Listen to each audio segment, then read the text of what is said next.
Nós estamos recebendo aqui no estúdio do Jornal do Piauí o secretário Merlong Solano, secretário de governo, que vai conversar conosco a respeito desta agenda da presidente afastada Dilma Rousseff aqui no estado do Piauí. Boa tarde, secretário. Seja bem-vindo aqui ao nosso Jornal do Piauí.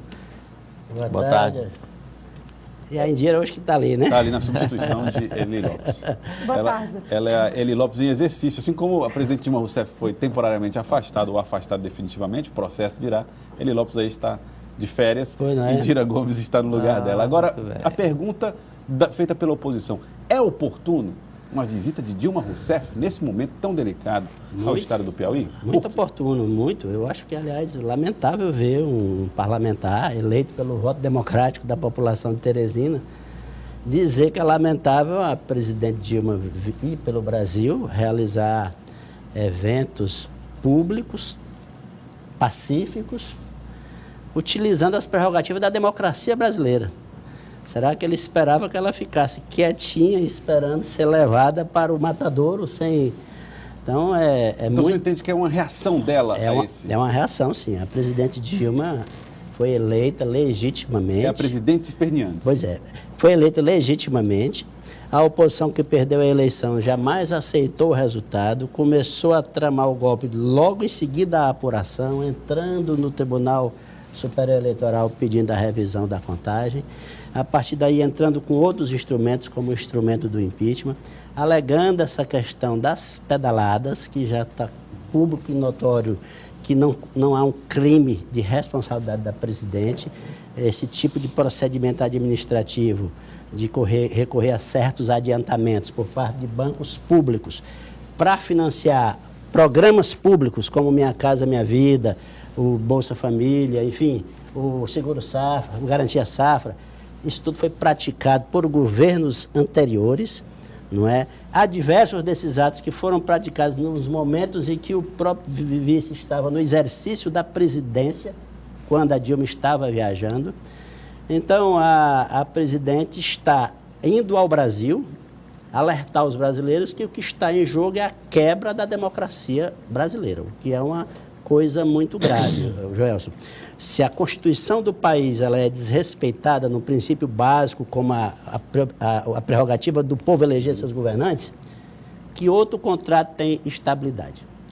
Além disso, eu chamo a atenção para o fato que, além da questão... Só para interromper o secretário, mas todo o processo de impeachment até aqui não obedeceu a um rito previsto na própria Constituição e também não foi disciplinado pelo Supremo, o que afastaria um argumento de golpe, por exemplo?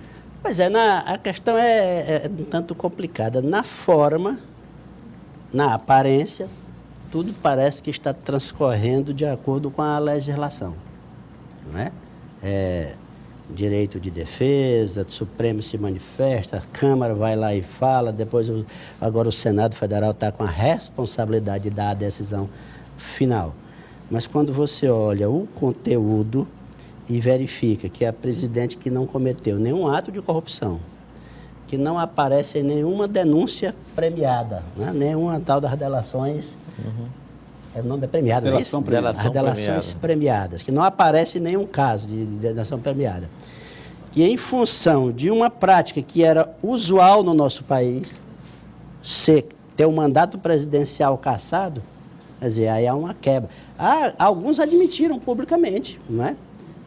Como tem senadora lá do outro lado que disse assim, ela está sendo cassada pelo conjunto da obra, não importa se teve pedalada ou se não teve. Há uma crise econômica, há uma crise política, então a presidente tem que ser cassada. Isso quebra fortemente a institucionalidade e uma regra democrática básica. Mas eu queria chamar a atenção para outro aspecto, Joelson. Pois não. Que é a história, além da democracia, eu vejo que está em risco a questão da presença do povo no orçamento da União. É público e notório que uma série de programas levaram aos mais pobres os benefícios do recurso público no Brasil nos últimos 13 anos. Programas como o Bolsa Família, Minha Casa Minha Vida, os investimentos fortíssimos na área da educação, não é? Na área do crédito subsidiado, tudo isso colocou em parte significativa do orçamento da União os interesses dos mais pobres. Agora é uma situação que pode repercutir na economia de estados como o Piauí, secretário? Pode, negativamente. Esta política de colocar os pobres como um ponto de destaque na inversão do orçamento público beneficiou os estados da periferia. Não é por outro motivo que o Nordeste cresceu acima da média do Brasil nos últimos tempos, que o Piauí cresceu acima da média do Nordeste também nos últimos tempos. Na medida em que você aumenta o salário mínimo acima da inflação, em que você cria uma série de programas que levam benefícios para os mais pobres, em que você amplia certos serviços públicos. Eu não canso de lembrar o caso do IFP, que tinha 2 unidades no Piauí em 2003, hoje tem 20. Ou da Universidade Federal, da qual eu sou professor, que tinha 9 mil alunos, hoje tem 45 mil alunos. 9 mil alunos em 2003, 2004, hoje tem 45 mil alunos. Tudo isso foi possível porque um grande aumento de orçamento para estas áreas foi providenciado pelo governo federal. Na medida em que isso vai ser secundarizado, já está começando a ser secundarizado a partir de agora, esses investimentos que beneficiam mais a periferia deixarão de beneficiar. E aí, pela dinâmica do próprio mercado, os estados mais fortes sempre levam a melhor. Qual deve ser a agenda da presidenta afastada Dilma Rousseff aqui no Piauí? Bom, ela vai basicamente à Praça Pedro II. Ela chega? Eu quero aproveitar para convidar todos. Sim. É um ato em defesa da democracia, em defesa do combate efetivo à corrupção, que a Dilma, um dos motivos que fragilizou a Dilma, Gerson, foi o seu não comprometimento com o mal feito de quem quer que seja. Durante o governo dela, houve, assim como no do Lula antes, houve possibilidade da Polícia Federal investigar, do Ministério Público denunciar. A Controladoria Geral da União, que era uma simples corregedoria no governo anterior, do PSDB, foi transformada numa controladoria com status de ministério, com autonomia financeira, com recursos técnicos para investigar. Então, também por isso a Dilma está sendo caçada. E ela vai às ruas, está indo às ruas do Brasil alertar. E aqui na Pedro II, ela estará por volta de 4h30 na Pedro II para falar aos piauienses. Secretário, chegado o momento de definições dos partidos em relação às suas estratégias para as eleições municipais. Aqui o PT em Teresina ainda está, de certo modo, não resolvido, digamos assim, oficialmente. O senhor, como um petista histórico, de larga atuação em Teresina, chegou até a colocar o seu nome à disposição no início do ano de uma pré-candidatura à Prefeitura da capital. O senhor tem acompanhado, o senhor tem uma opinião formada sobre a estratégia que o partido deve definir a partir de agora? Se precisar, o senhor coloca o seu nome mais uma vez à disposição? Já não é possível, porque eu não me afastei, né? Eu defendia lá atrás que um parlamentar fosse o candidato do partido, né? Inclusive coloquei meu nome à disposição. O parlamentar tem todas as condições de ser candidato sem sofrer qualquer revés no seu projeto, porque ele não precisa se afastar, em seguida, não ganhando, ele volta para o exercício do mandato. Mas houve incompreensão, vieram colocar a candidatura do meu irmão Décio Solano como impeditivo, como se ele tivesse que deixar de ser pré-candidato a vereador para que eu pudesse ser candidato a prefeito. Nesses termos eu não discuto política. Décio Solano é um dos fundadores do PT. Não havia, portanto, razão para eu aceitar esses termos, então retirei meu nome. Acho que a situação hoje do partido está bastante difícil. Está difícil? Está bastante difícil, no sentido de que, a exemplo do que aconteceu em 2012, eu acho que o partido perdeu o tempo, perdeu o time desse processo eleitoral na cidade de Teresina.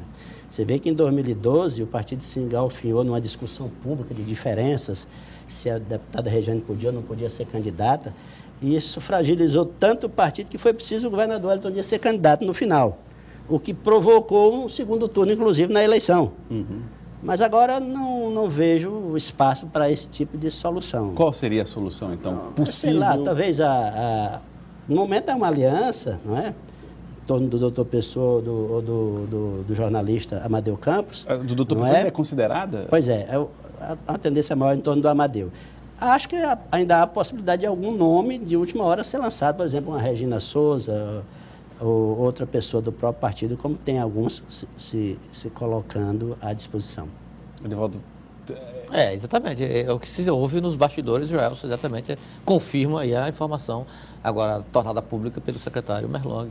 Tá certo. Então. A secretária Regina Souza, a senadora Regina Souza já vem sendo conversada nessa possibilidade? Eu estou fazendo uma provocação, considerando que os nomes... Ela aqui foi muito simpática, a tese de uma candidatura própria, considerando aqui nessa que cadeira. Os nomes postos até o momento parecem com dificuldade de unificar o partido, De repente, quem sabe, às vezes na dificuldade, a possibilidade de uma liderança emergir como uma solução alternativa. E, inquestionavelmente, a Regina é uma liderança do nosso partido, que unifica diversas forças internas. Tá certo. Eu queria agradecê-lo, secretário Merlong Solano. Obrigado pela participação aqui no Jornal do Piauí de hoje. Muito obrigado, hein?